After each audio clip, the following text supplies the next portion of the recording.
How much, Joe, have you looked at, Larry Fink, Soros, State Street, Vanguard, BlackRock? How much have you looked at what they're doing and what their ties are? I've looked at it. Yeah? Yeah. They're pretty much running everything. Yeah.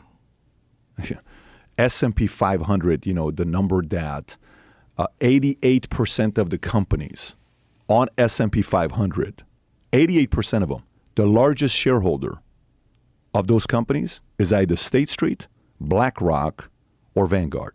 88% of them, okay? And then you see their influence in defense contracts, okay? So we went through a deal. I'm like, let me see if these guys, this ESG, Larry Fink, Vanguard, State Street, if they have any influence on military contract, defense contracts. If you Google the largest shareholder for Raytheon, 3 out of the 4 top shareholders of Raytheon, BlackRock, State Street, and Vanguard. It could be top 3 with Raytheon, but I think it's 3 out of 4. If you go look up General Dynamics, if you go look up Boeing, if you go look up, Northrop Grumman, okay? And then you work backwards and you say, okay, how much money is that in what these guys are doing? You'll find the amount of money we spent in our military, $744 billion on how much we're making from defense, but you'll see some numbers saying last year is 13% of our GDP, which is around $850 billion. That's more than the next 10 combined. We gave more money to Ukraine than Russia spent on their military last year. And when you look at these contracts, then you're like, okay, Fink is there, these guys are there. Okay, let's go look at Hollywood. Same thing you see there. Let's go look at pharmaceutical. Let's go look at this. And you're like, wait a minute. These guys essentially have a monopoly. Well, how big is BlackRock? $10 trillion. How big is $10 trillion? Only 2 countries have a bigger GDP than what BlackRock has, assets under management, U.S. and China. That's how big BlackRock is. So then they went and they started getting all these other guys to sign on and say, hey, we want you to participate with the same thing as well with ESG.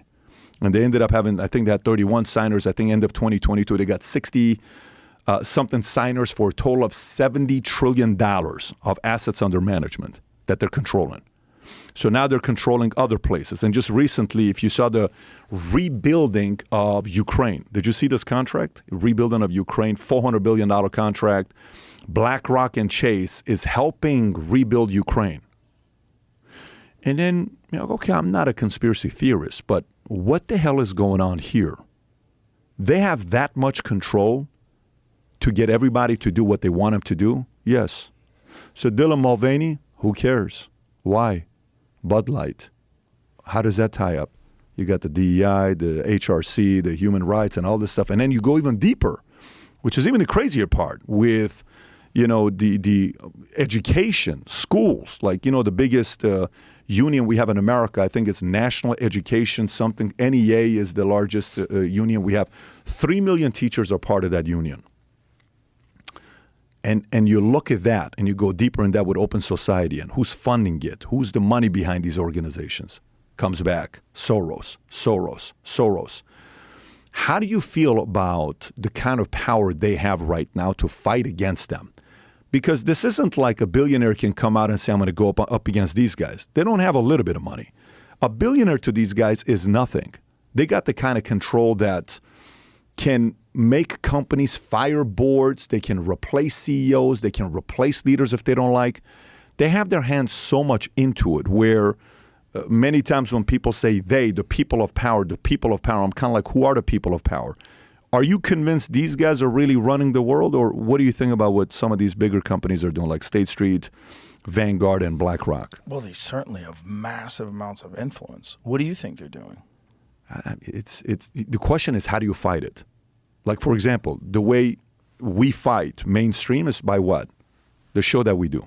And we have to be patient. It's going to take 2, 3, 4, 5, 10, 20 years. Now you have some influence, right? Okay, we can fight. There is an actual strategy on how to fight that. No problem. You got a kid in school who's a bully. He's bigger than you. He keeps bullying you.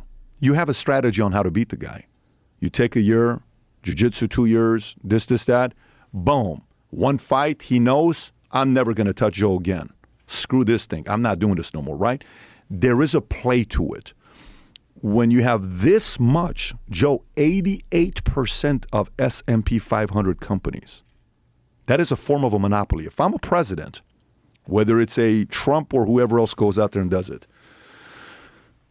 our monopoly law in America is 50%. They say 50%. Like if you tie and said, at what point is it 50%? I've done calls with the FTC. Like we had one of our guys' technology we were using. The FTC called and said, hey, we want to have a call with you because they're thinking about buying this other technology company and we're worried it's going to be a monopoly. So we had the call, okay? At the end of the call with us, with a bunch of different people, we said, we love their product, we love their product. That deal didn't end up happening, okay? The monopoly law. Some of these guys are influencing it. But they say 50% is a monopoly law. Do you know how many people in America have an iPhone versus Droid? You know what the numbers, market shares in America with iPhones? I think it's like 60. 58%, 60%.